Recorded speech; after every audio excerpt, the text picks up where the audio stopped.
Boa tarde, irmãos. Boa tarde. Com justificada alegria que nos reunimos nesta tarde para este encontro fraterno, que abre a série de encontros fraternos de 2013.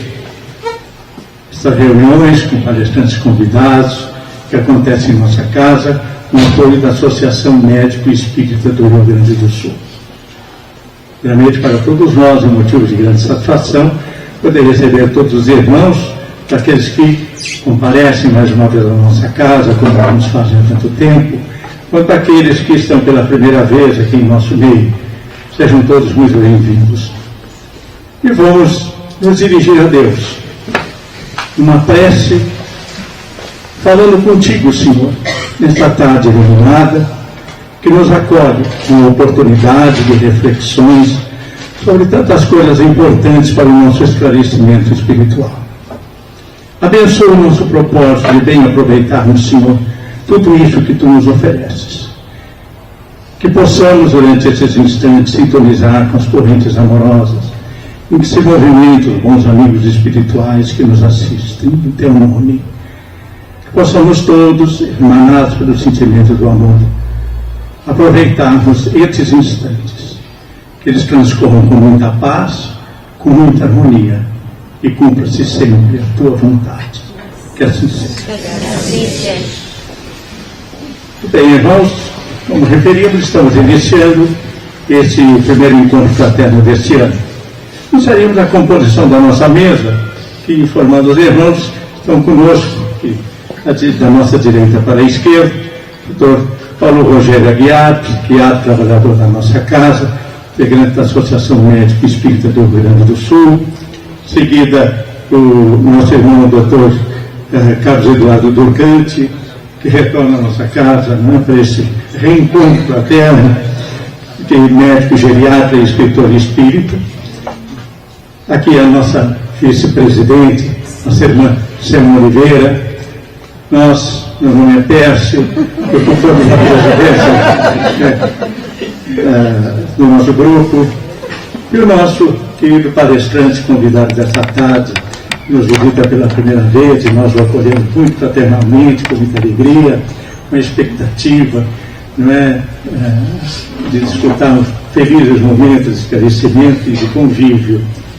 Nosso irmão Geraldo Lemos Neto, carinhosamente conhecido como Geraldinho, articulista, escritor, médium, psicógrafo, orador, homem que labuta nas hostes espíritas há muitos anos, especialmente destacando esse convívio que teve com o nosso querido Chico Xavier.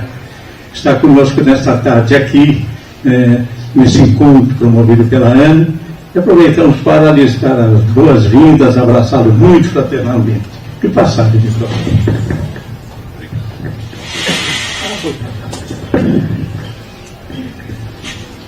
Boa tarde. Boa tarde. Boa tarde, queridos irmãos, queridas irmãs. É com emoção que nós estamos aqui agradecendo o convite do nosso caro Paulo Rogério, do Grupo Espírita Francisco Xavier, que nos recebe com tanta alegria, com tanto carinho. Muito obrigado, meu caro amigo.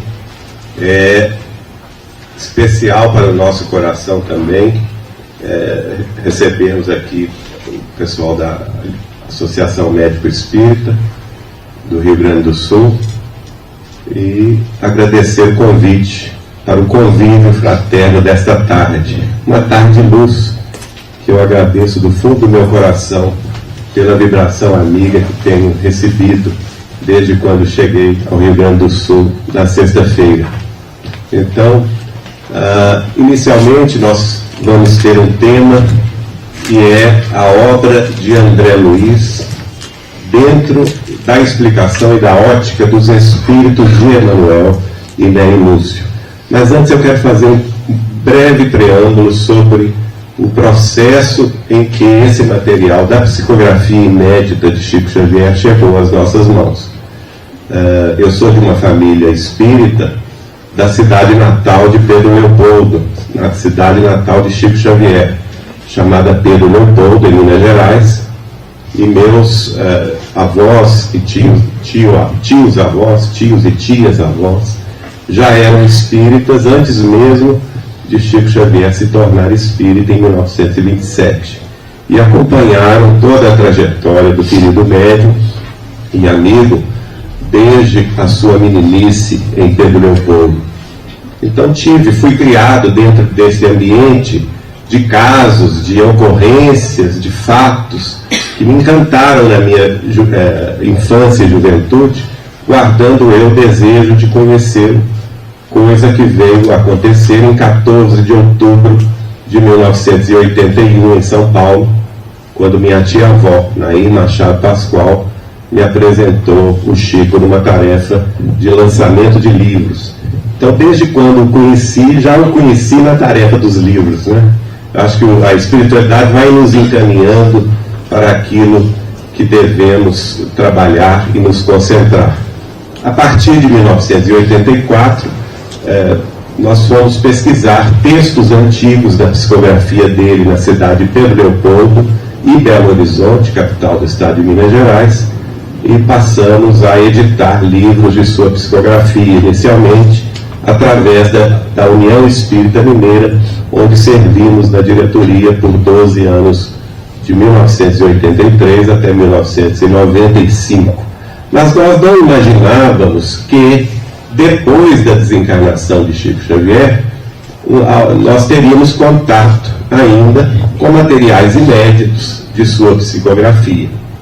Ocorreu o desencarne do querido amigo em 30 de junho de 2002, e logo depois, talvez uns 2 ou 3 meses da partida do Chico, eu tenho um sonho simples com ele, nada demais, ele sentado ao meu lado e me pedindo, falando bem calmamente: Geraldinho, você precisa conhecer, e falava assim bem pausadamente, para meu cérebro de ameba ser capaz de guardar na lembrança a instrução que ele me dava, né? Você precisa conhecer Wanda Joviano. Mas repetiu esse nome 3 vezes, mas muito lentamente. Você veja que devo ter um cérebro mesmo de ameba, porque não dá. E eu acordei com aquela sensação, foi só isso, o sonho era só isso. E acordei com aquela sensação tão viva da presença dele, que aí eu guardei o nome. Eu preciso conhecer essa senhora, Wanda Joviano. Obviamente que eu já sabia quem ela era, mas nunca tinha tido a oportunidade de me encontrar com ela, na cidade de Uberaba, que foi a cidade onde eu convivi com Chico durante 21 anos. Embora residindo em Belo Horizonte, eu o visitava sempre na cidade de Uberaba. Então perguntei aos meus familiares da cidade de Pedro Leopoldo, de Belo Horizonte, de São Paulo, ninguém conhecia a dona Wanda Joviano, nem sabia dar notícias dela. Eu achei que aquilo era simplesmente um sonho, sem maior expressão, e até que numa tarde, no almoço, eu saí do serviço para almoçar, num shopping center em Belo Horizonte, o Diamond Mall, e me encontrei com um arquiteto, amigo de minha família, e ali no almoço ele vira para mim e fala assim: Geraldinho, você é muito espírita, não é? E eu digo a ele: olha, muito eu não sei não. Agora, espírita eu sou, estou tentando ser, não é? Por que você está perguntando isso? Não, porque lá na nossa família, e eu não dei muita fé, não pus muita fé nessa conversa, porque eu sabia que ele era ateu, não acreditava em Deus, não é? Então, eu, assim, displicentemente, não prestei muita atenção na conversa. Mas ele então me perguntou: não, porque você é muito espírita, você conheceu o Chico Xavier, e lá na nossa família nós temos uma guru. Aí que eu não prestei atenção mesmo, né? Nós temos uma guru e ela ajuda a gente demais. Minha mãe é muito amiga dela, e ela conheceu muito o Chico também. Ah, quem sabe eu conheci também. Qual o nome dela? E ele responde: é Wanda Joviano. Aí eu dou um pulo dessa altura da cadeira. Não me diga, Fernando, pelo amor de Deus, me dê o telefone da Narvanda agora. Ele arregalou o olho, disse, tá doido? Geraldinho tá doidão, o que foi isso? Não, tem 3 meses que eu estou atrás dessa senhora, ninguém me dá notícia dela e você vai me dar? Olha que beleza, né? Deus é bom demais, né? E então, ele, na mesma hora, ele ligou para a mãe dele, que as duas, a mãe dele, Dona Hilda, uma pessoa que eu gosto muito, foi colega de internato no Instituto Isabela Hendricks, em Belo Horizonte, nos anos escolares. E então, a família toda muito amiga dela, né? Me passou o telefone. Naquela noite eu ligo para a Dona Wanda Joviano. E foi um reencontro, vocês imaginam isso, né? A primeira vez que você vai conversar com uma pessoa no telefone, a conversa somente durou 4 horas. Ela lá no Rio de Janeiro e eu lá em Belo Horizonte. E a conversa foi, e ela me convidou, venha ao Rio. Ela morava naquela ocasião na cidade do Rio de Janeiro, hoje ela reside em Petrópolis, e me convidou para visitá-la, para nós conversarmos sobre a vida de Chico Xavier em Pedro Leopoldo, quem ela era. A Dona Wanda é a filha do casal Rômulo e Maria Joviano.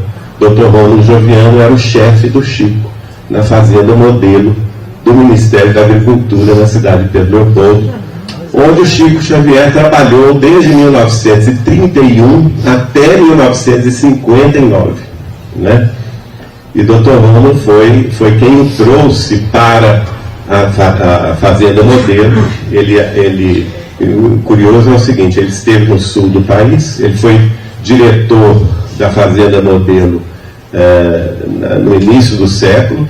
Depois o Ministério da Agricultura transferiu para a Fazenda Modelo de Londrina, no Paraná. Exatamente em 1927, ele retorna para presidir a Fazenda Modelo de Pedro Leopoldo. Que ano é esse? O ano em que Chico Xavier vai começar a psicografar, né? A partir de 8 de julho.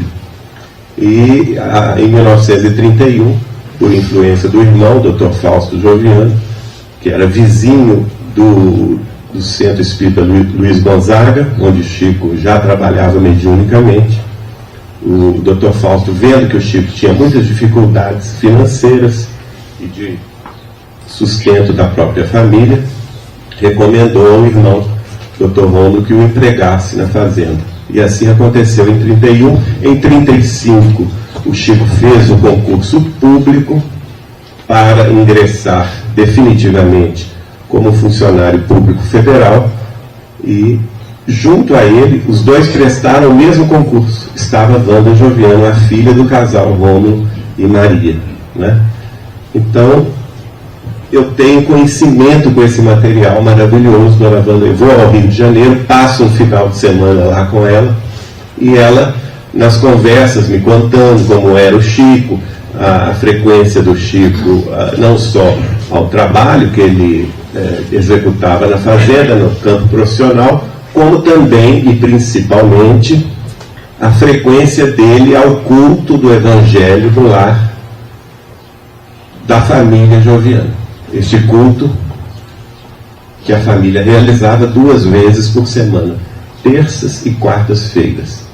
Então Chico terminava o serviço às 5 horas da tarde, lanchava com a família e à noite frequentava o culto do Evangelho no lar. E neste culto do Evangelho no lar ele psicografava. Imagina que bênção dessa família, né? E essa reunião familiar, com a presença de Chico Xavier, durou 18 anos consecutivos. De 1934 até 1952. Foram 18 anos consecutivos da presença de Chico Xavier no culto dessa família, e ali ele psicografava e, com toda humildade de desprendimento, deixava com a família o fruto de sua psicografia. Só que essa família é uma família muito espírita, olha o muito espírita aí, uma família dedicada ao Espiritismo, dedicada à doutrina, ao Evangelho de Jesus, e com muito cuidado pela obra da espiritualidade que estava sendo vertida naquele momento pelas faculdades mediúnicas de psicografia do nosso querido Chico. Então eles foram de uma organização exemplar, não só o casal Rômulo e Maria, como sua filha Wanda Joviano. Guardaram todo este material manuscrito, não só a parte manuscrita pelo Chico, que hoje está conosco no arquivo da Casa de Chico Xavier de Pedro Leopoldo, como também os originais datilografados por Dona Maria e pela mãe dela, Dona Júlia, que frequentavam aquelas reuniões memoráveis. E aí eu vou descobrir, ela me mostra, Geraldinho, você quer ver esse material? Que pergunta, né? Que pergunta. Claro que eu fico lá um final de semana vendo aquela maravilha. São psicografias de vários anos, né? Tudo muito bem organizado, separado por ano, datado, separado por espírito comunicante, né? Então nosso trabalho como editores foi mínimo, porque Dona Wanda ela, a mãe dela, Dr. Romo, deixaram todas as notícias das notas de rodapé sobre as pessoas citadas, sobre os assuntos, os temas tratados naquelas mensagens, e passamos a então editar com muita alegria. A partir do ano de 2006 voltamos a editar livros da psicografia de Chico Xavier. Agora, o interessante é o seguinte: na União Espírita Mineira nós editamos 10 livros, todos os 10 livros continham mensagens inéditas e antigas, né? Que nós recuperamos em Belo Horizonte, Pedro Leopoldo e no interior do estado de Minas Gerais para publicação. E depois da desencarnação de Chico Xavier até hoje já são 12 livros da sua Lavra Mediúnica, a grande parte desse material proveniente de Dona Wanda Joviano e a outra parte proveniente do próprio arquivo pessoal de Chico Xavier, que a família dele nos entregou depois da sua desencarnação, né? Então nós vamos encontrar um tesouro de explicações, de iluminando, vamos dizer assim, a própria tarefa mediúnica que àquele tempo estava se desenrolando em Pedro Leopoldo.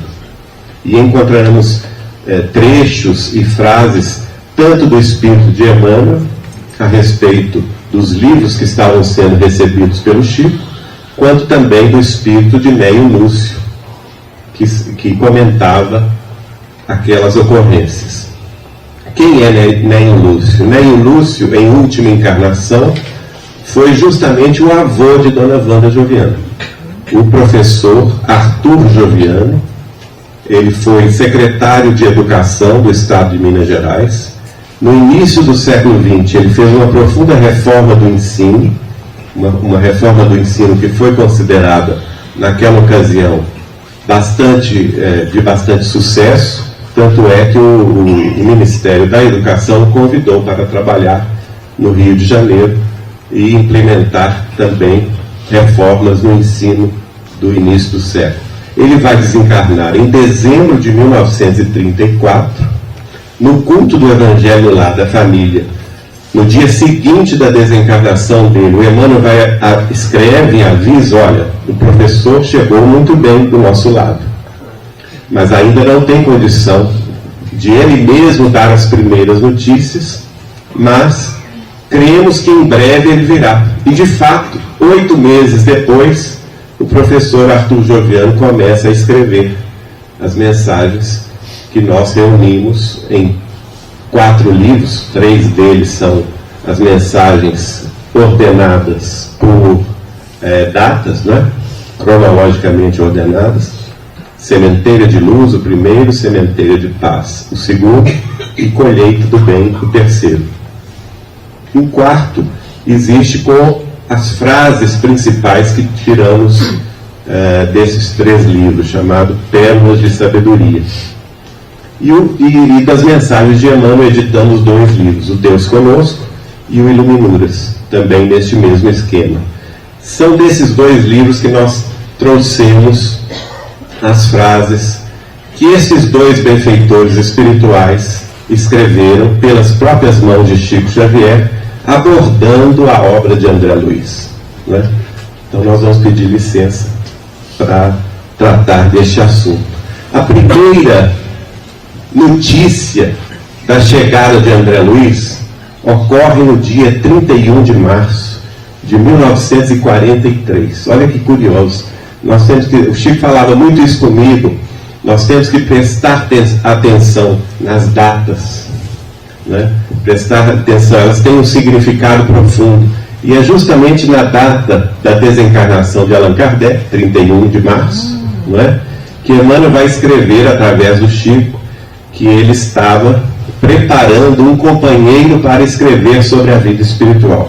E ele diz assim: tenho envidado esforços para que um amigo venha trazer-nos pequena série de impressões da vida além túmulo, e espero em Jesus possa ele atender brevemente a esse nosso apelo. Caso possamos conseguir a concessão de semelhante trabalho, vejo no empreendimento uma realização muito interessante e proveitosa. Então, nós vamos ter então notícia do próprio Emmanuel que no dia que se comemorava a desencarnação de Allan Kardec, ele estava apresentando ao Chico um companheiro chamado, que depois vai escolher este nome, né, André Luiz, para escrever. O interessante é que eles são sempre humildes, né? Porque eles falam assim: pequena série de impressões da vida lá em túmulo. Imagine se a gente tivesse acesso a uma grande série, né? Uma pequena série de impressões da vida além túmulo. É curioso isso, como a gente ainda não tem cabeça para entender a vida espiritual, os planos sucessivos, né? Tudo precisa ser muito medido, com cuidado, para que não haja problemas na assimilação. Em seguida, ele vai falar então do primeiro livro. O Chico já tinha começado a receber o primeiro livro, né? Todos nós sabemos qual é o primeiro livro, Nosso Lar. E o Emmanuel vai comentar no dia 7 de julho de 1943, o Chico já estava na psicografia ativa, né, do livro Nosso Lar, e ele diz assim: quanto ao novo trabalho em início, não desejo comentar demasiadamente o assunto, para que as vibrações gerais se façam sentir quando a obra esteja segura, mas não posso deixar de encarecer o valor da experiência que nos é trazida. E aqui eu tenho que fazer uma observação que nos foi dada pela própria Wanda Joviano, que era o seguinte: na Fazenda Modelo, você tinha um primeiro andar, onde o Dr. Rômulo reservou uma saleta para o Chico psicografar sossegado. Isso porque o Dr. Rômulo era bastante estrito, bastante rígido, e naturalmente o Chico já tinha a sua fama como médium, né? Era muito procurado por pessoas do Brasil e do exterior, atrás de mensagens, de consolação, mas no ambiente da Fazenda Modelo, o Dr. Rômulo não permitia que as pessoas entrassem, porque senão o Chico não trabalhava, né? Então ninguém ia deixá-lo em paz. Ele não permitia que as pessoas entrassem. Mas sabendo da tarefa do Chico, ele reservou depois do serviço, note bem, não é durante o serviço. O Chico trabalhava normalmente, tinha a sua atividade profissional como escriturário do Ministério da Agricultura, e somente após o serviço o Dr. Rômulo reserva no primeiro andar da fazenda, onde a própria família residia. Ela residia no segundo andar, mas no primeiro andar ele reserva uma saleta para o Chico ficar sossegado, sozinho ali, psicografando. E nesta saleta, que hoje em Pedro Leopoldo funciona como também um centro de visitação, ele recebeu nada mais, nada menos do que os romances de Emmanuel, Paulo Estevão, há 2000 anos, 50 anos depois, Ave Cristo, Renúncia, né? Ele recebeu as obras de André Luiz até 1959, quer dizer, de Nosso Lar até Evolução em Dois Mundos. Ele recebeu também as mensagens que se tornaram em livros do espírito de Humberto de Campos, e vez por outra, e além disso, participava dessas reuniões do culto do Evangelho do Lar da família Joviano, terças e quartas-feiras à noite. Então, um local que se transformou, sem sombra de dúvida, numa ponte, não é? Numa ponte entre o céu e a terra, entre os planos espirituais elevados e nosso ambiente terrestre. E que época foi essa? Nós temos que recordar isso para entender também o contexto no qual essas mensagens vieram em profusão. A Europa estava vivendo a Segunda Grande Guerra Mundial. A Europa, a Ásia, os países estavam sendo arrasados pela guerra, né? Em determinado momento, o próprio Rei Lúcio vai comentar numa de suas mensagens que, enquanto a Europa e a Ásia estavam mergulhadas nas sombras do crime, da guerra, ali naquele ambiente bucólico, naquele ambiente familiar do campo, porque a fazenda dista 7 quilômetros do centro de Pedro Leopoldo. Pedro Leopoldo é uma cidade, se hoje ainda é pequena, tem 50 mil habitantes, imagina aquela época, devia ter 2, 3 mil habitantes, né? Mas daí Luz completa, ali naquele ambiente bucólico, perto da natureza, havia se transformado numa verdadeira ponte de luz entre os planos espirituais e a face terrestre. E quando Chico acabava de psicografar qualquer capítulo desses livros, ele, segundo nos informa a Wanda Joviano, subia para a casa do Joviano para mostrar e comentar com o casal, Rômulo e Maria. E eles liam, o Chico lia em voz alta, porque ele havia recebido, e naturalmente ouvia do casal as impressões que eles tinham sobre o texto psicografado. E aqui Emmanuel, já sabendo disto, né, por isso que eu estou contando essa história, Emmanuel, já sabendo disso, ele dá um alerta aqui, né? Ou seja, vocês estão tendo acesso de primeira mão a uma revelação espiritual que não deve ser antecipada aí fora, não é? Ele diz assim: não desejo comentar demasiadamente o assunto para que as vibrações gerais se façam sentir quando a obra esteja segura, né? Alertando o casal para que não adiantasse nada.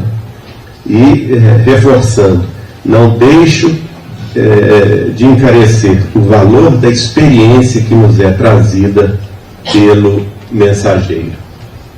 Na sequência, ele vai dizer: verificarão vocês conosco a excelência de semelhante serviço espiritual, porque o autor pretende oferecer todos os detalhes possíveis de sua permanência numa colônia de transição entre milhares de colônias dessa natureza, e tão diversas entre si quanto são as cidades e os seus pormenores de organização que rodeiam a face terrestre.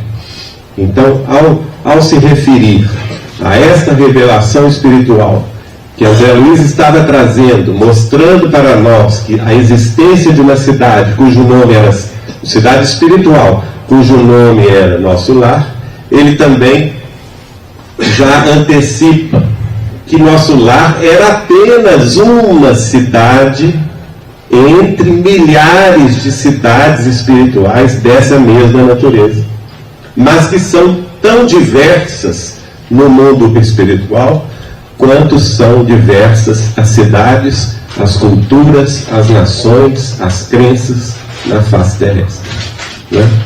Lembrando que sobre isso já havia se manifestado a mãe de Chico Xavier, Dona Maria de São João de Deus, no livro Cartas de uma Morta, que é um dos primeiros livros que Chico Xavier psicografou e que vai ser publicado em 1935.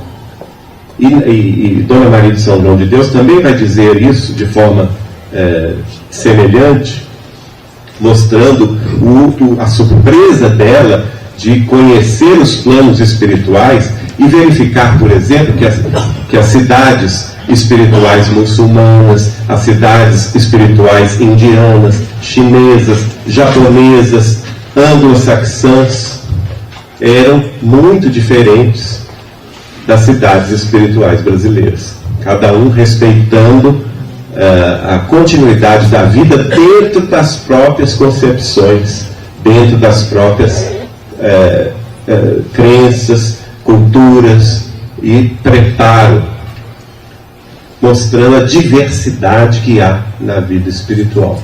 Mais recentemente, este ano, publicamos o mais recente livro cuja a primeira parte faz parte dessas mensagens recebidas na Fazenda Modelo por espíritos diversos, mas cuja última parte traz mensagens que o Chico recebeu a partir de 1985 no Grupo Espírita da Prece de Uberaba, de autoria espiritual de sua própria irmã, Dona Maria Luísa Xavier.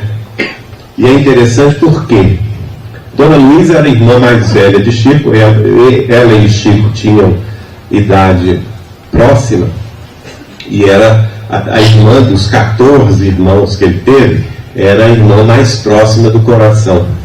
Não obstante isso, a vida inteira, embora Chico Xavier, sendo médium que era espírita, o divulgador da doutrina espírita em sua máxima excelência, ela a vida inteira permaneceu católica, apostólica, romana, né? E tinha implicância com os espíritas, porque na cabeça dela os espíritas só iam amolar o Chico, não é? Ela estava lá, o Chico morou com ela inclusive durante muitos anos, e não parava de bater alguém na porta, de tocar o telefone, quer dizer, ela encarava os espíritas assim com certa distância, exatamente. E aí ela desencarna católica, apostólica romana, e vai contar através do próprio Chico Xavier a recepção dela no além. De princípio ela protesta, não quer ir embora de jeito nenhum, se agarra na casa, diz que não sai, daqui eu não saio, né? Ninguém me tira. E ela vê a mãe dela, sabe que ela está morta, porque ela conversa com a mãe, não é? O irmão José Xavier, que tinha partido desde 1939, também ela conversa com ele, e eles falando com ela que ela já tinha encerrado a tarefa aqui na Terra, que não seria conveniente, ela disse que não saía de jeito nenhum na casa. E ela mesma conta através de Chico, né? E interessante é isso, que ela fica uma semana, desencarna e fica uma semana agarrada aos familiares. Até que ela se convence que não adiantava ficar, porque eles não respondiam a ela. Ela falava com eles, com a filha, com os netos, e ninguém dava notícia, ninguém dava resposta. Ela foi se magoando com isso e resolveu ir embora. Falei assim, não, de fato é melhor ir embora, porque aqui não vou ter felicidade alguma, né? E ela parte, é muito interessante, ela vai descrever. Nós colocamos isso no mais recente livro que publicamos agora do Chico, lançado em fevereiro, que chama-se Depois da Travessia. E ele tem esse enfoque, que é muito curioso, de mostrar as impressões do além-túmulo das pessoas comuns, pessoas como nós, né?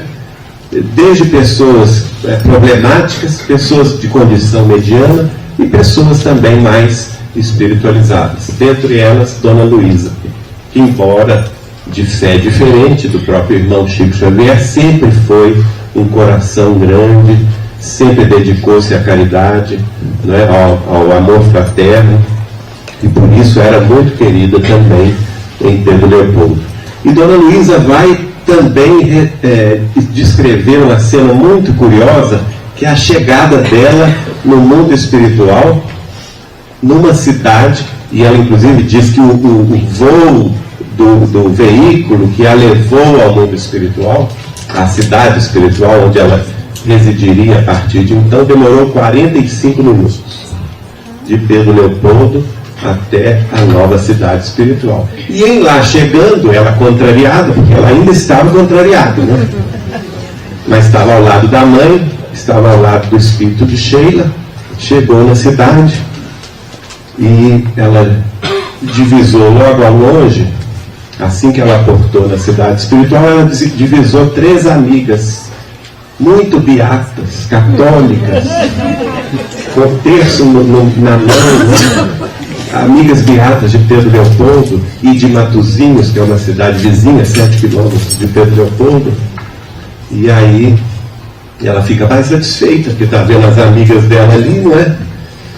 Ela fala com a mãe assim: mas mamãe, aqui nós temos sacerdotes católicos com quem podemos nos confessar?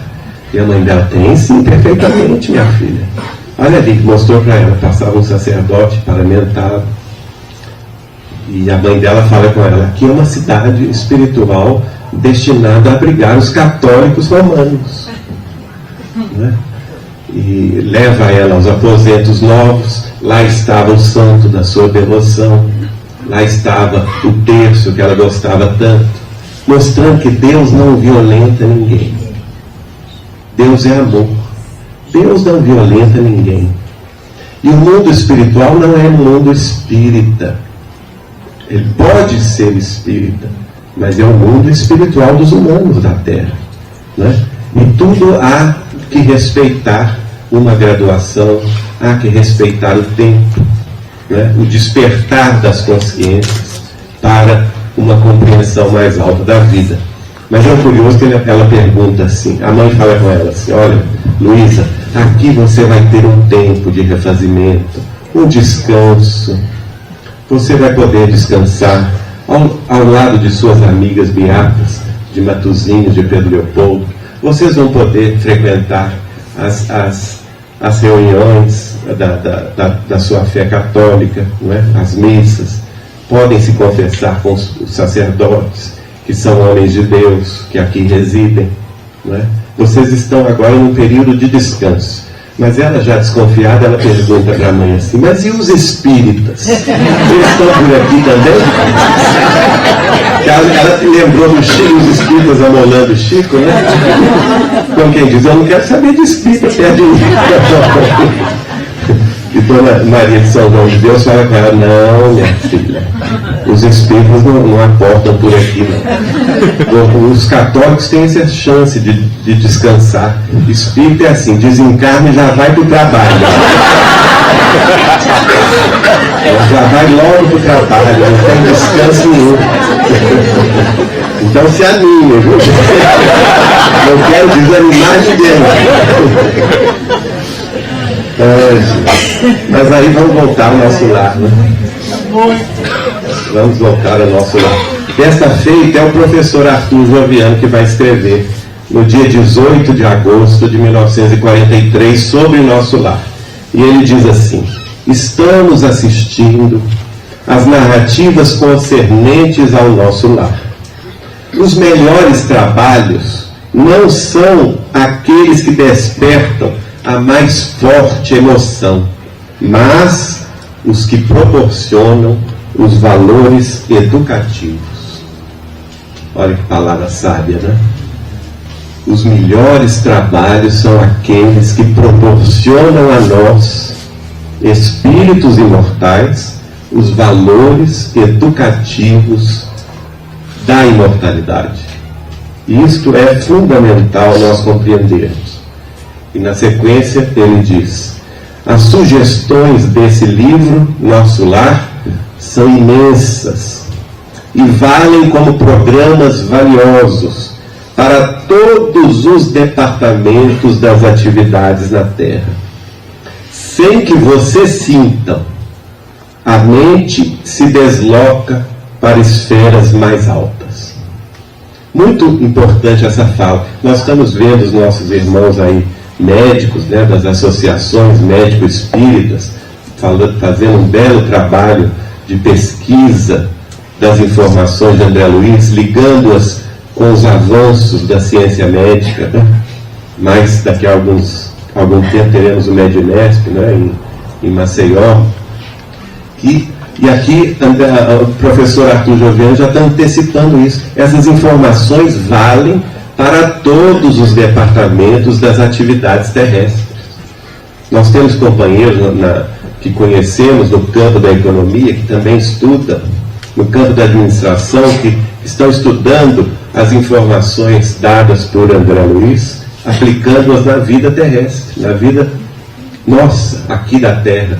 Porque, de fato, esse livro destinou-se a nos mostrar o nosso futuro.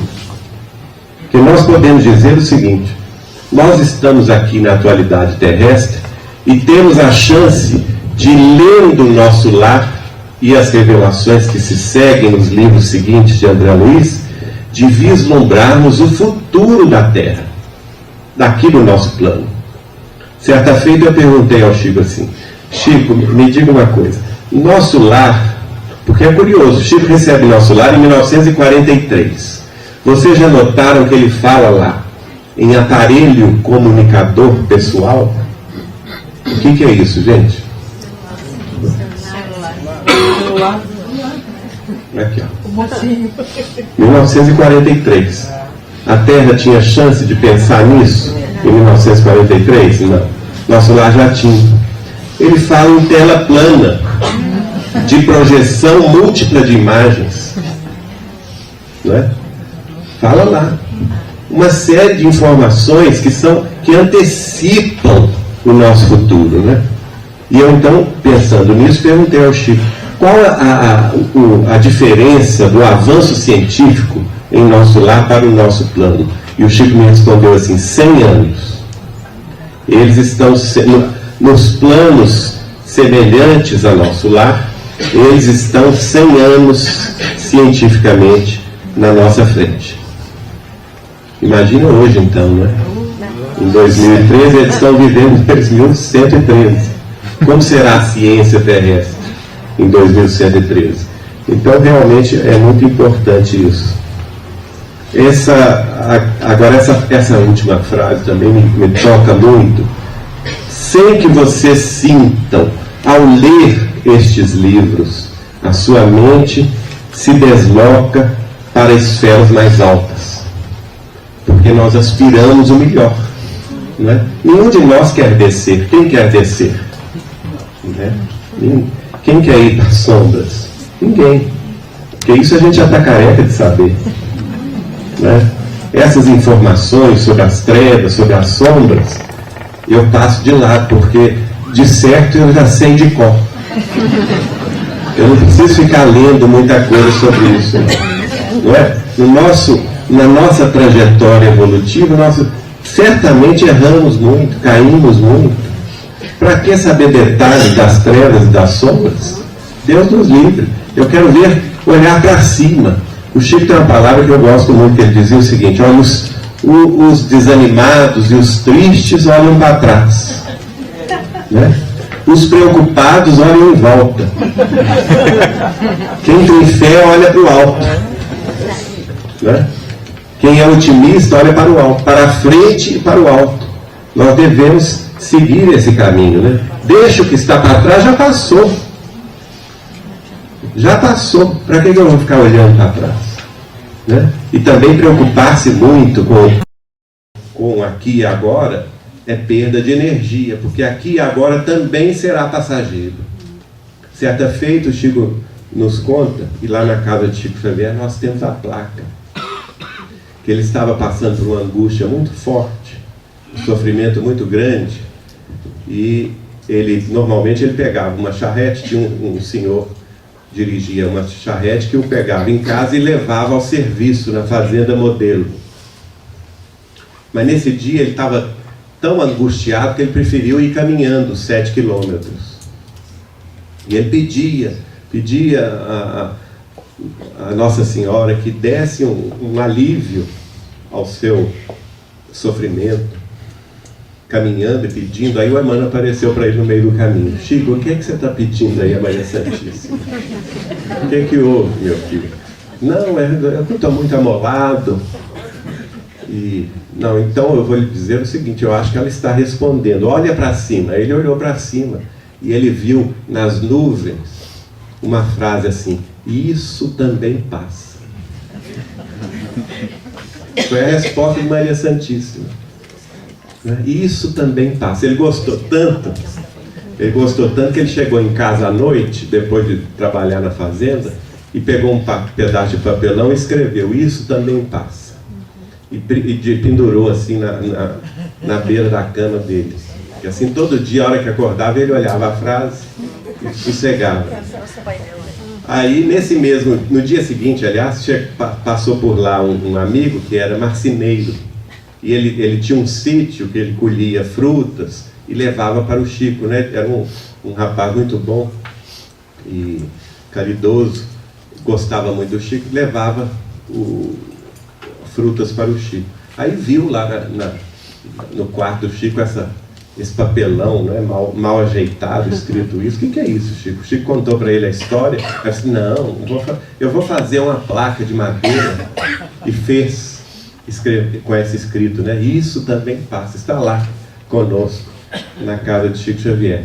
Aí um dia, o Chico estava muito alegre, porque ele tinha tido muita alegria, não é? Em determinado assunto da nossa doutrina, e estava muito eufórico.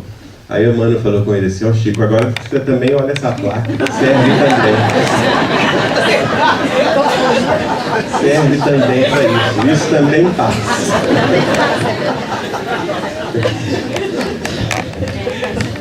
Mas vamos seguindo, né? Senão a gente não chega nem na metade.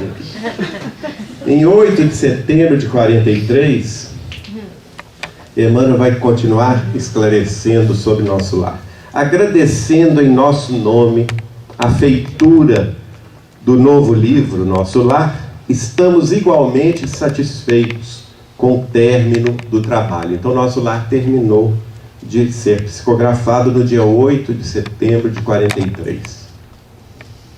Oxalá possa o autor espiritual continuar em futuro breve desfazendo certos enganos e colocando a responsabilidade do homem no lugar devido. Olha que coisa curiosa, né? Não é muito fácil atender a serviços dessa natureza, a esforços dessa natureza no serviço de amor às construções espirituais. Aqui ele já está mostrando, Emmanuel, já está mostrando qual que era o objetivo central da espiritualidade maior, ao nos proporcionar o acesso a essas revelações espirituais singularmente expressivas. Qual que era o objetivo? O objetivo de desfazer certos enganos da comunidade terrestre, não é? Colocando a nossa responsabilidade pessoal, como homens e mulheres de bem, no lugar devido. Ou seja, não há privilégios na criação, cada um é responsável pelo próprio destino, cada um de nós constrói o futuro, constrói o amanhã, com os esforços, com o suor, com o trabalho de hoje, não é? Nós somos responsáveis pelo nosso destino, pela nossa vida. Não podemos colocar no ombro de ninguém a responsabilidade que é nossa. Não podemos culpar ninguém pelos erros que são nossos. Este é o foco primordial da obra de André Luiz, principalmente nos primeiros livros.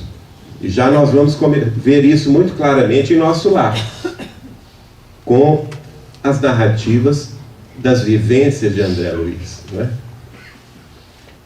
Ele lá se espanta com muita coisa. E nós também, ao lermos o livro. Muita gente fica de cabelo em pé. Outros até perdem o cabelo, né? De tanta preocupação. Mas é verdade. O que nos aguarda é nós mesmos. Não tem milagres, de ascensão espiritual. Nós vamos nos encontrar com o espelho de nós mesmos.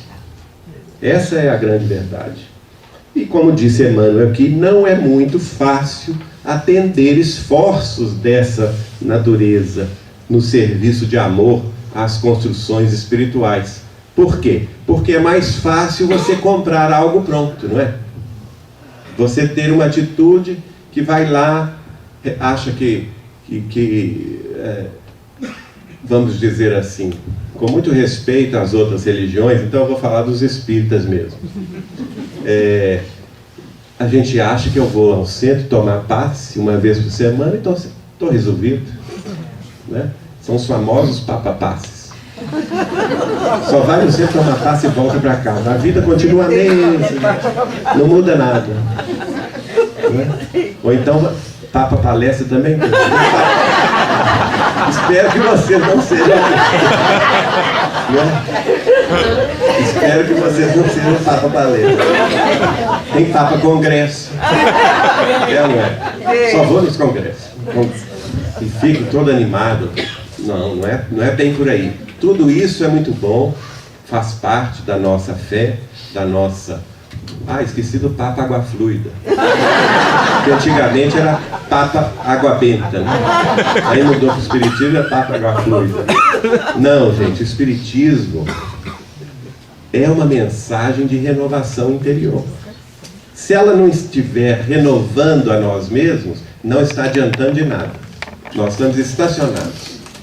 Se ela não serve para nos modificar, principalmente no campo da fraternidade, o Chico falava assim conosco: Espiritismo é Jesus conosco, Jesus de novo, no coração do povo. Vamos meditar nessa frase. Espiritismo é Jesus de novo para o coração do povo. E ele completava, porque o Chico era gozador também. O que tiver fora disso é conversa fiada. Então nós estamos na condição daqueles que estamos transmitindo ao nosso povo. Quem que é o nosso povo? Nosso próximo, né? Estamos transmitindo algo de valor que vai ser instrumento da renovação espiritual da criatura, que vai ser um veículo para a sua própria ascensão espiritual? Ou estamos repetindo velhas fórmulas atávicas do passado aí milenar? Não. Nós estamos usando o conhecimento para a elevação da nossa compreensão da vida e da morte? Ou não? Ou estamos comprando o livro? Porque tem gente assim. No início da década de 80, eu estava muito animado, porque nós estávamos na Mocidade Espírita, o precursor da União Espírita Mineira, e íamos fazer a primeira feira do livro espírita de Belo Horizonte. E foi uma festa, né? Organizamos a feira junto com os companheiros da Mocidade, e foi de muito sucesso, porque as pessoas saíam carregando 30, 40 livros. Saíam assim, até se envergavam, carregando livros. E eu, achando aquilo uma beleza, fui falar com o Chico Xavier. E Chico, que maravilha, olha só, as pessoas estavam levando 30, 40 livros. Aí ele deu uma risadinha e falou assim: que coisa, hein? Eu estava contando ao Paulo Rogério antes que quando o Chico não queria se posicionar alguma coisa, ele sempre falava assim: que coisa, hein?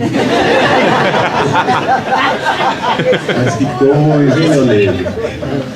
E eu fiquei assim decepcionado, porque eu achava que ele ia ficar tão alegre quanto eu. Mas ele completou depois: olha, eu vou ficar feliz no tempo. Eu acho tudo muito justo, porque os nossos irmãos da doutrina, que já conhecem a doutrina, estão comprando 30, 40 livros. Não sei se eles vão ler, né? Porque nós não podemos comprar o conhecimento e colocar na prateleira para dizer: olha que beleza a minha biblioteca espírita. Olha, eu tenho 200 livros, 300, 400. Não. Aí ele completou: eu vou ficar mais feliz o dia que eu tiver condição de ver os livros de nossa abençoada doutrina sendo vendidos nos supermercados, nas feiras públicas, não é? Nas livrarias comuns, não só em livrarias espíritas, nas livrarias comuns, na prateleira. Hoje ele ia ficar mais satisfeito, né? Porque, graças a Deus, isso já aconteceu. Naquela época, não. Livro espírita era só na livraria espírita, e olhe lá, né? E olhe lá. Mas então, não é fácil trabalhar em serviços de amor das construções espirituais. O serviço, certamente o serviço de André Luiz, de Emmanuel, através da mediunidade e da benevolência de Chico Xavier, faz parte dessa construção, né? Uma construção espiritual de longuíssimo prazo.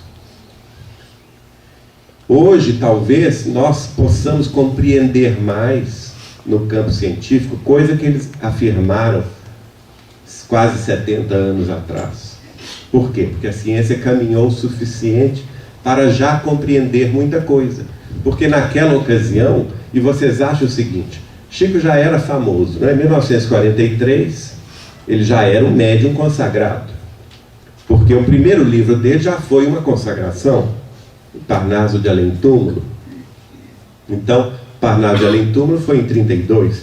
Em 44, que foi a primeira edição do livro Nosso Lar, ele já tinha 11 anos de tarefas psicográficas já consagradas no meio espírita.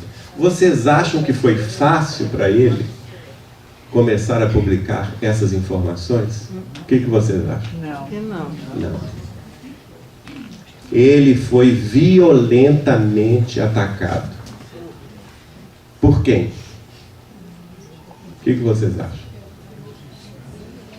Pelos espíritas. Nosso irmão aqui falou muito bem. Ele foi violentamente atacado pelos espíritas, que não compreenderam a obra de André Luiz. Ele recebia frequentemente em Pedro Leopoldo comissões de notáveis da doutrina, né, os chamados defensores da pureza doutrinária, que chegavam lá dizendo a ele que ele estava fascinado por um espírito obsessor.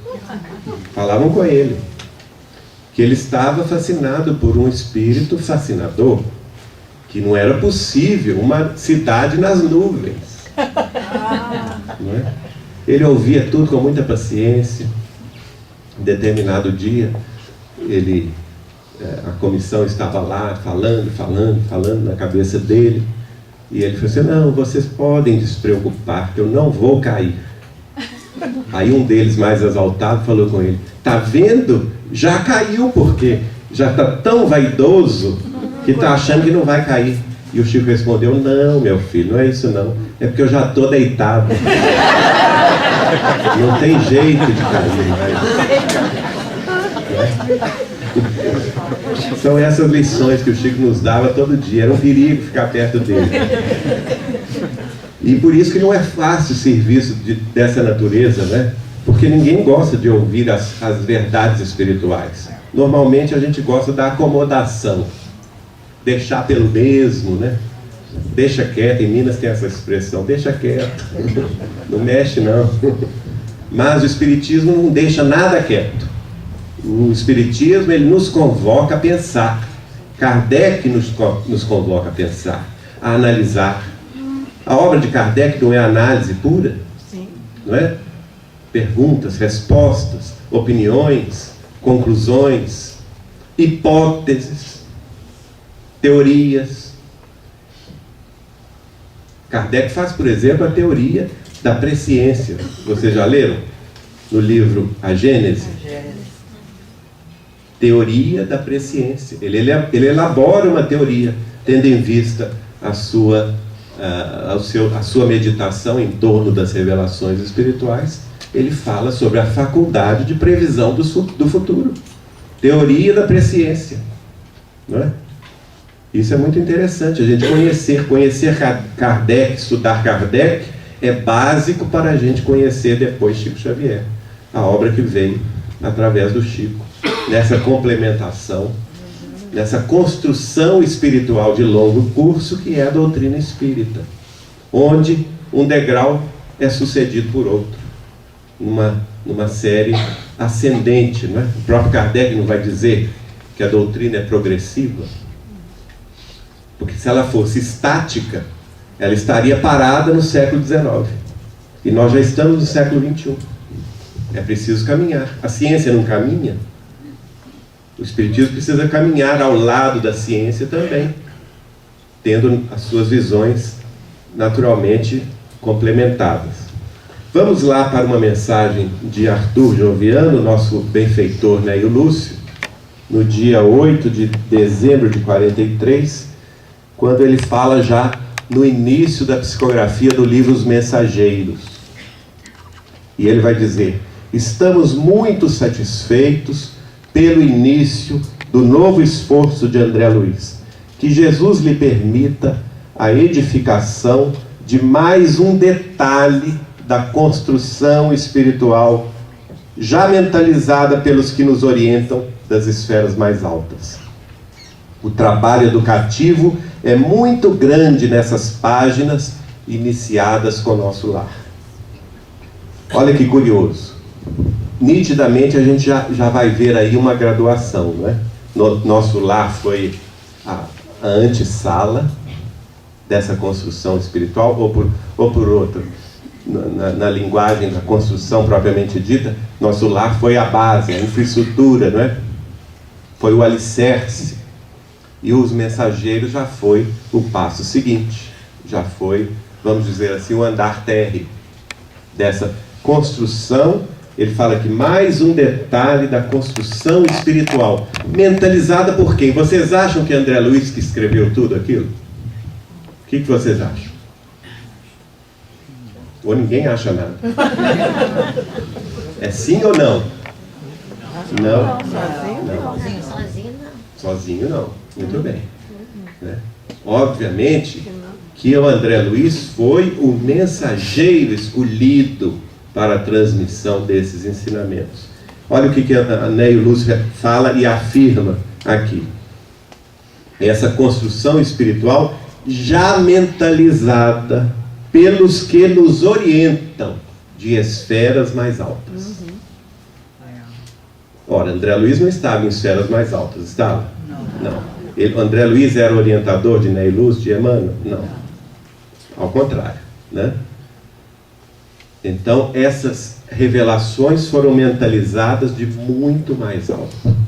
Certa feita, conversando com o Chico na casa dele de Uberaba, eu gostava de perguntar umas coisas assim, né? E perguntei a ele: Chico, André Luiz escreveu tudo aquilo mesmo? O Chico: não. Não é a autoria, não é propriamente e nem unicamente dele. Então, quem escreveu a obra de André Luiz? Porque se nós formos classificar a obra mediúnica de Chico Xavier, certa feita me convidaram para fazer uma palestra sobre isso. A obra mediúnica de Chico Xavier dentro da literatura. Aí eu tive que estudar literatura para classificar. E fui verificar o seguinte: nós temos até hoje, naquela época era menos, mas até hoje, 468 livros já publicados da psicografia de Chico Xavier. É a maior obra literária em língua portuguesa, tanto em número de títulos, quanto em número de vendagem de livros, tanto aqui quanto em Portugal, né? E eu fui descobrir uma coisa fantástica. Nós vamos encontrar livros em todos os gêneros da literatura e em todos os subgêneros. E eu cheguei na seguinte conclusão: a obra de André Luiz é um subgênero que nós podemos chamar de tratado. É um tratado sobre a vida espiritual, sobre a mediunidade e sobre as relações do mundo físico com o mundo espiritual, né? Sem dúvida nenhuma, porque ele vai tecendo detalhes primorosos em torno desses assuntos. Detalhes que antes nós não tínhamos, ou tínhamos de forma limitada. Ele vai ampliar muito o acesso da nossa compreensão, da nossa mente, em assuntos dessa natureza. E por isso que, certamente, este processo foi mentalizado de muito mais alto e desceu através dos amigos espirituais até chegar na mediunidade de Chico Xavier. Em seguida, Arthur Joviano completa. As noções da obra de André Luiz, essas páginas que ele chama iniciadas com o nosso lar, preparam de modo mais eficiente, gravam noções mais reais dos esforços dos desencarnados. Ou seja, porque antes a gente pensava que espírito era uma fumaça, né? Ou então era uma luz. A gente não tinha muito essa noção física da vida espiritual, da matéria física, do mundo espiritual, que é matéria, perispírito é matéria. André Luiz vai nos mostrar isso com mais amplidão. Por isso, né, Lúcio dizendo que elas nos preparam de modo mais eficiente, gravando na nossa mente noções mais realistas, mais aproximadas da realidade que será a nossa vida espiritual. E ele completa: o espírito de compreensão se fará mais produtivo, mais espontâneo, face a essas revelações curtas, mas singularmente expressivas. É curioso ele falar isso, né? Revelações curtas. E eu fico imaginando que serão revelações longas. Porque se são revelações curtas, eles tiveram que minimizá-las ao máximo. Transmitir o mínimo possível, para que nós pudéssemos compreender. Não é? Na sequência, no outro slide, vamos ver o próprio Arthur Joviano, em 26 de janeiro de 1944, falando sobre os mensageiros. Sobre o novo livro de André Luiz, Os Mensageiros, as teses são as mais complexas e os assuntos os mais palpitantes, mostrando aí a graduação, que mensageiro já vai além do que estava exposto em nosso lar, porque as teses são as mais palpitantes e mais interessantes.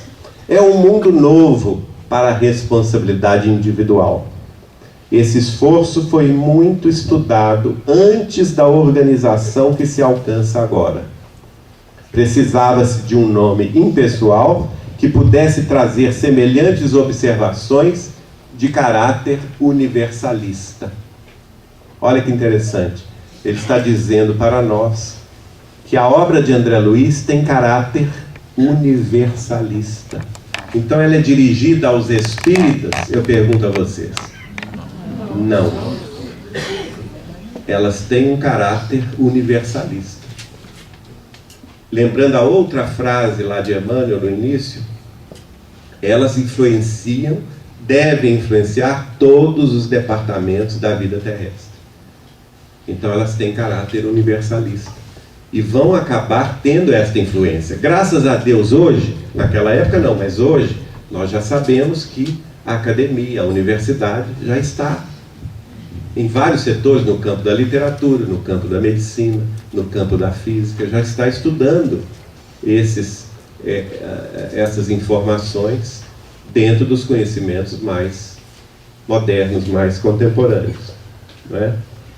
Agora, aqui também, Arthur Joviano vai dizer que esse esforço de materialização dessas informações foi muito estudado antes de acontecer a sua transmissão.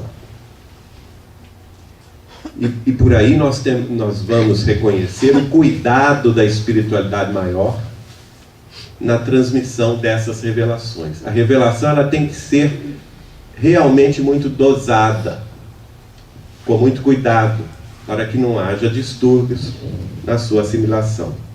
Na seguinte, vamos ver também a sequência dessa mensagem de Arthur Joviano, dizendo o seguinte: talvez que o trabalho de André Luiz não encontre uma compreensão generalizada no momento, mas podem acreditar que para a educação espiritual do indivíduo encarnado, esse esforço apresenta ilações muito graves pela exatidão dos conceitos a que chegou o mensageiro, aproveitando ele todas as possibilidades de simplificação ao seu alcance.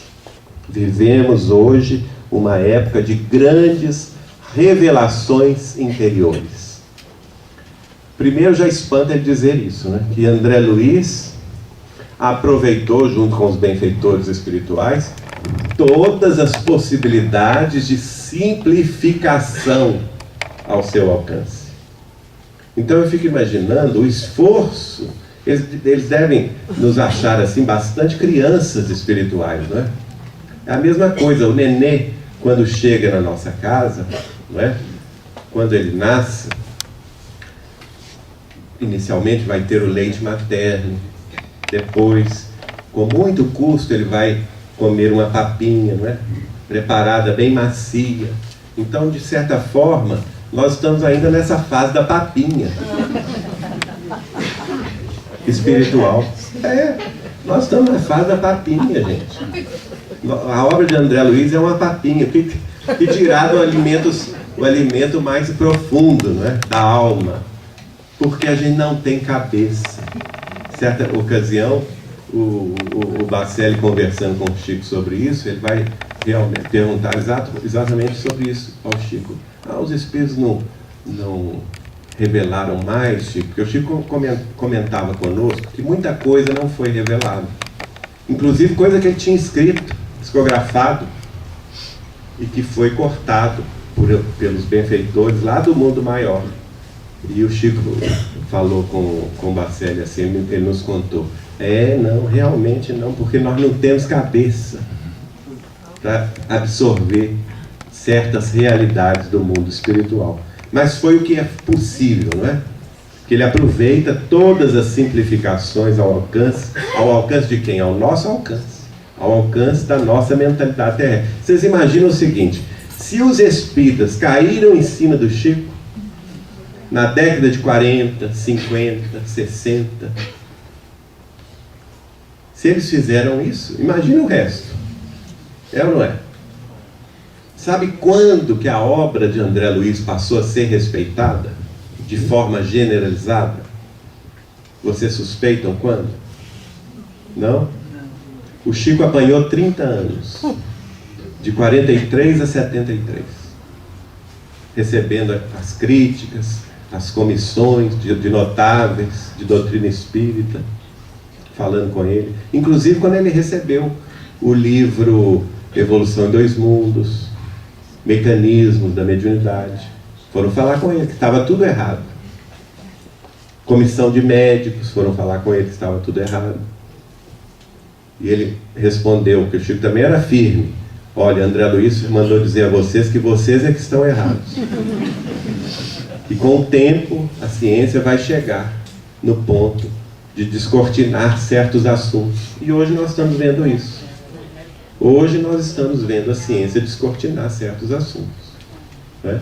No campo da física, no campo da medicina, enfim, em vários assuntos dessa natureza que foram antecipados por André Luiz e por Emmanuel.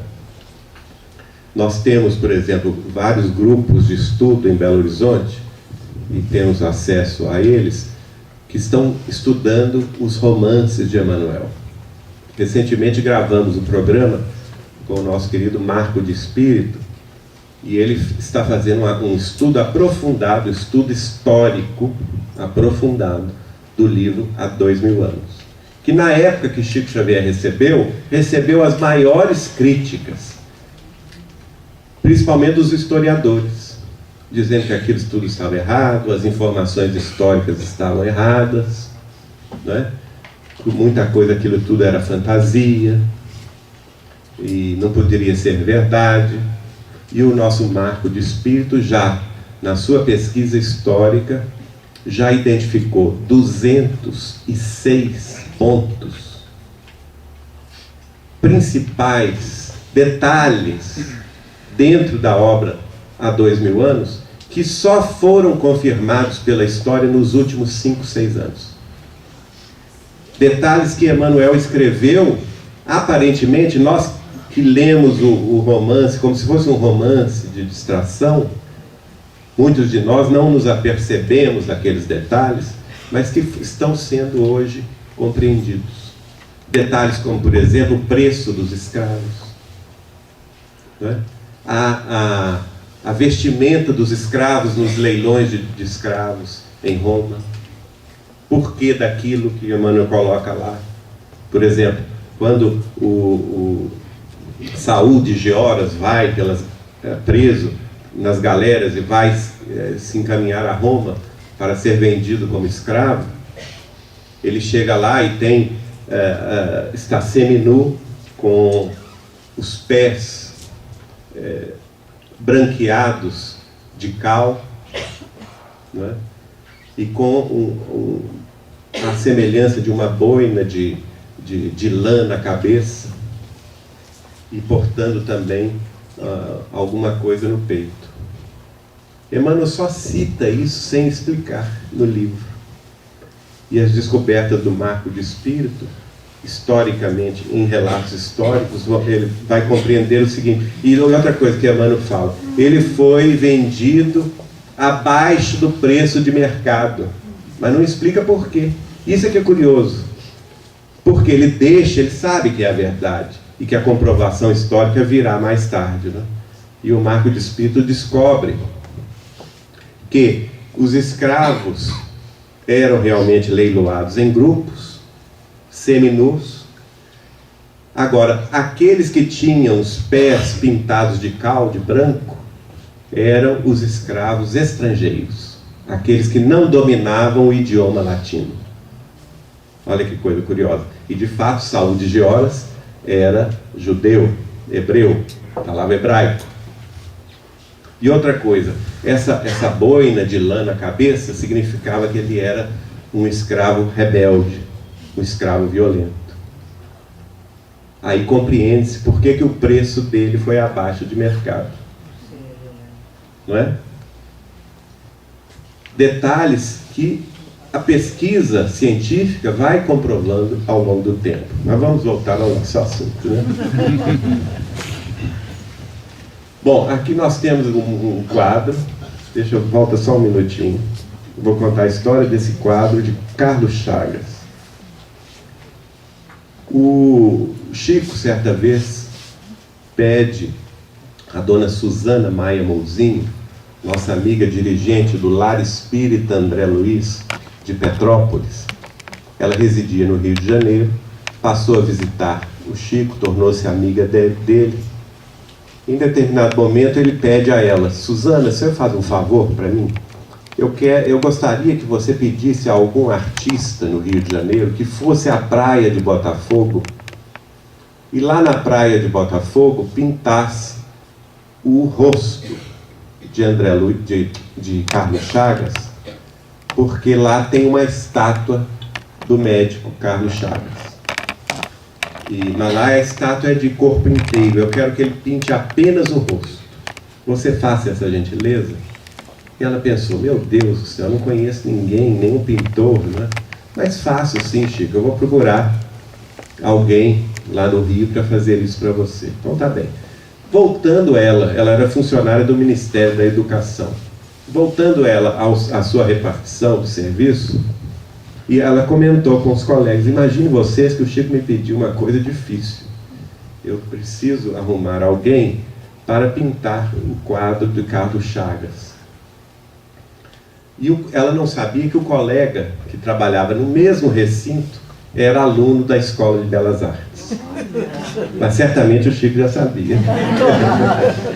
Aí ele falou com ela: mas não, Susana, mas eu sou aluno da Escola de Belas Artes, eu posso fazer isso para você. E ele então se predispôs com muita gentileza, foi lá à praia de Botafogo e pintou este quadro que está lá na casa de dona Susana Maia Mouzinho, no Rio de Janeiro, na sala de visitas dela, né? Ela então recebeu o quadro, levou a Uberaba, porque foi encomenda do Chico, não é? Levando a Uberaba, Isso ela já tinha fundado em Petrópolis, a instituição chamada Lar Espírita André Luiz, que funciona até hoje, não é? E levando o quadro ao Chico, o Chico, diante de todo mundo lá, né, na casa dele de Uberaba, fala com ela: este é o retrato de André Luiz. Escreve isso atrás do quadro e dedica o quadro a ela. Eu tive acesso a esse quadro na casa dela. Ela tem, agora não mais, porque já está mais idosa, mas ela tinha, durante muitos anos, ela teve um culto do Evangelho no Lar aos domingos, no Rio de Janeiro, frequentado por muita gente. E ela fazia questão de mostrar esse quadro a todo mundo. Bom, vamos seguindo com os mensageiros, né? Emmanuel, em 4 de outubro de 44, vai dizer: André Luiz arquitetou o trabalho, os mensageiros, nas linhas já conhecidas, a constituir-se de 20 capítulos aproximadamente. Ao nosso ver, é serviço valioso pelos detalhes técnicos que oferecerá relativamente ao nosso trabalho de intercâmbio e cooperação com o plano da carne. Que Jesus nos ajude a marchar pelo melhor caminho, né? Mostrando aí a função do livro Os Mensageiros, que era nos oferecer aqui na Terra uma noção mais próxima do trabalho de intercâmbio entre os benfeitores, entre os amigos espirituais e aqueles de nós outros aqui encarnados na face da Terra. E mais adiante, Emmanuel vai dizer, no dia 1º de novembro de 44, e essa página é muito importante, porque também serve de alerta a todos os médiuns, porque hoje é assim. A gente vê, lá na editora, a gente dirige a Vinha de Luz Editora, que é um departamento da casa de Chico Xavier de Pedro Leopoldo, né? O departamento educacional. E também nas casas espíritas que frequentamos, é assim, mal a pessoa desenvolve ou apresenta algum sintoma, algum começo da mediunidade, da psicografia, já quer publicar livro. Não é? A gente recebe uma quantidade de livro para publicação que vocês não acreditam. Você vai ler, dá vontade de chorar. Para não falar outra coisa, né? Mas dá vontade de chorar. Por quê? Vamos ver o exemplo de Chico Xavier. Ele começa a psicografar no dia 8 de julho de 1927. O primeiro livro dele vai ser publicado em 1º de junho de 1932. Quantos anos dá nisso? 5 anos. O primeiro livro é publicado depois de 5 anos de serviços, mas não é serviço assim de papa reunião, não, que vai lá uma vez e outra, não. Toda semana psicografava 3 vezes por semana em reunião pública, de 1927 a 1932, para sair o primeiro livro. E o segundo livro, quanto tempo durou? Quem é que sabe? Mais 3 anos. 1935, Carta de uma Morte. Então, tudo exige o quê, gente? Preparação, vagar, maturação. Se foi assim com Chico Xavier, como deverá ser conosco?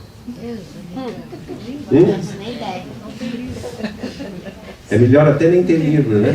Porque para escrever bobagem, né? É preferível não escrever. Mas podemos varrer o centro, não podemos? Isso todo mundo pode. Podemos colaborar no passe, podemos colaborar na assistência fraterna, aos tristes, aos desesperados. Quem que não pode dar uma palavra de conforto? Eu conheci uma família que me sensibilizou muito em Belo Horizonte, na época de mocidade espírita.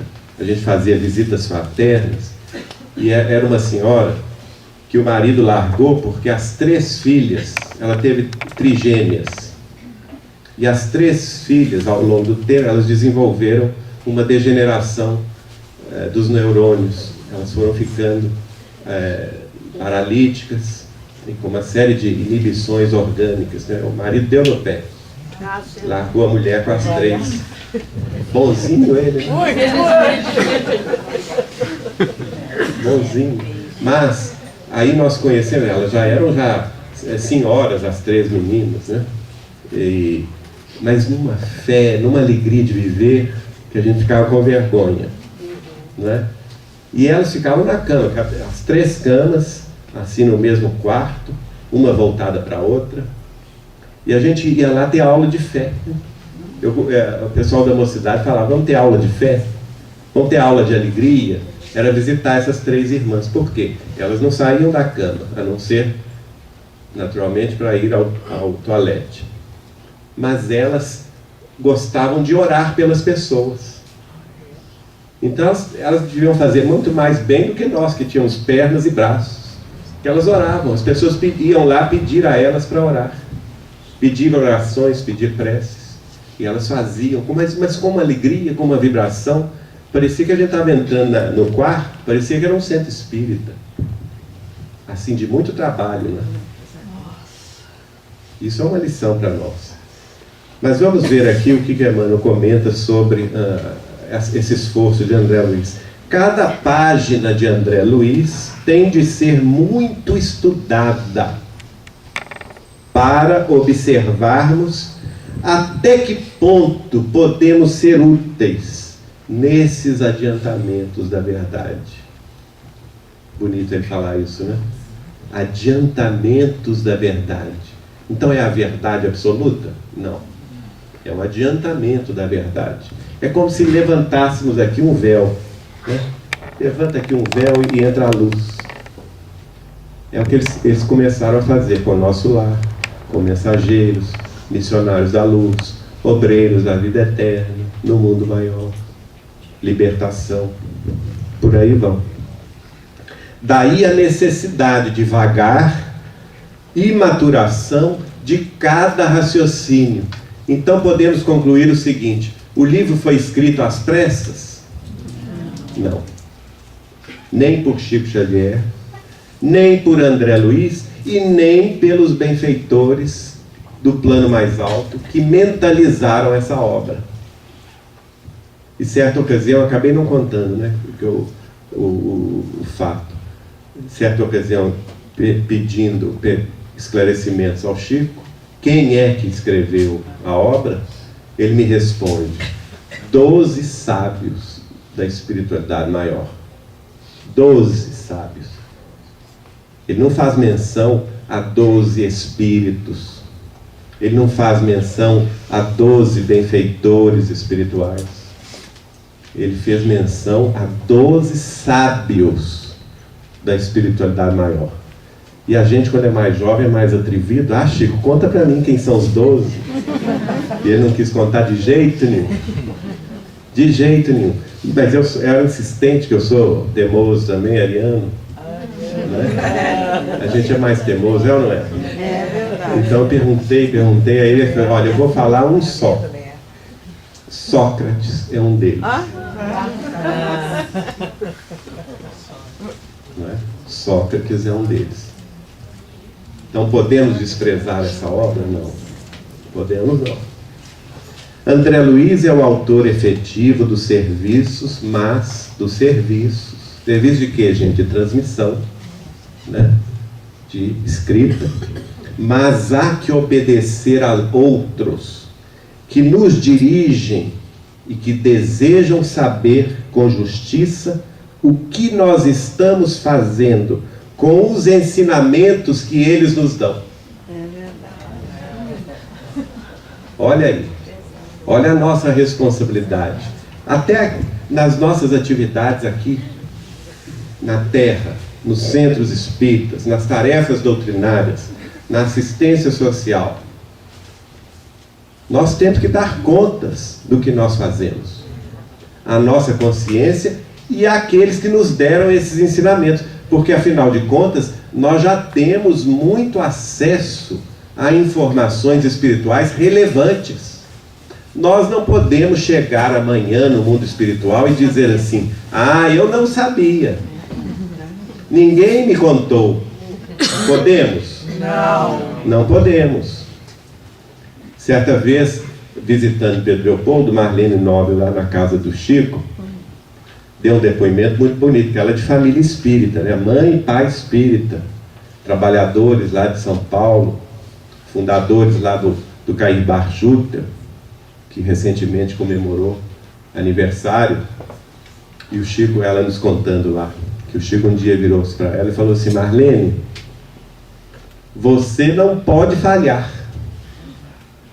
E ela levou um susto, né? Nossa Senhora, o que foi, Chico? Por que não posso falhar? Porque você teve mãe espírita. Nós não podemos falhar. Imagine nós que tivemos acesso a essa. Eu então estou danado. Minha avó já era espírita, eu conheci o Chico. Tem gente que acha que conhecer o Chico Xavier é alguma coisa demais. Eu acho que é alguma coisa de menos. Porque eles devem ter pensado assim: coitado daquele moço, a gente tem que encarnar ele perto do Chico, porque senão ele não tem jeito. Então vai perder essa encarnação de novo, não é? É isso. Minha tia-avó brincava, porque quando ela conviveu muito com o Chico, na infância, na mocidade, no desabrochar, acompanhou o desabrochar da mediunidade do Chico, e depois, em 1939, ela casou-se com um engenheiro em São Paulo e mudou-se para a cidade de São Paulo. O resto da vida ela passou na cidade de São Paulo, desencarnou já bastante idosa em 2008. E ela brincava, porque logo que ela chegou em São Paulo, e todo mundo ficou sabendo que ela convivia com o Chico, ficava uma turma em volta dela, né? E chegava até a tocar nela. E ela falou: gente, pode parar com isso, porque virtude não é mudinha não, que a gente vai lá, arranca um pedaço e nasce na gente. Não é assim. Infelizmente não é assim. É conquista individual. Assim como também não existe essa história de substituto de Chico Xavier, né? Ah, quem será o substituto de Chico? Não existe isso. Isso é cargo público? Não é? Tem concurso para isso? Não. Também não. Doutrina espírita tem sacerdócio organizado? Não. Né? Nós temos algum Vaticano? Não. Podem até querer fazer, mas não adianta, que não é. Não é? Não tem. Então isso é o que? Conquista individual. Estudando a mediunidade, nós vamos entender claramente, desde o livro dos médiuns até a obra de André Luiz e as obras complementares em torno da mediunidade, que mediunidade é uma construção espiritual de mão dupla, né, de uma via só. Porque muita gente fica esperando ser médium assim, que o espírito desça das alturas até aqui ao comodismo dela, não é? E materialize maravilhas para encantar o povo. A pessoa fica querendo: eu queria tanto ser médium, ser clarividente, ver Dr. Bezerra de Menezes, né? Quem que não quer? Mas o problema é que mediunidade é um convite para que a gente suba a escada para encontrar no meio. Eles descem porque eles são caridosos, mas eles esperam que nós subamos por nossa vez, não é? É um caminho de mão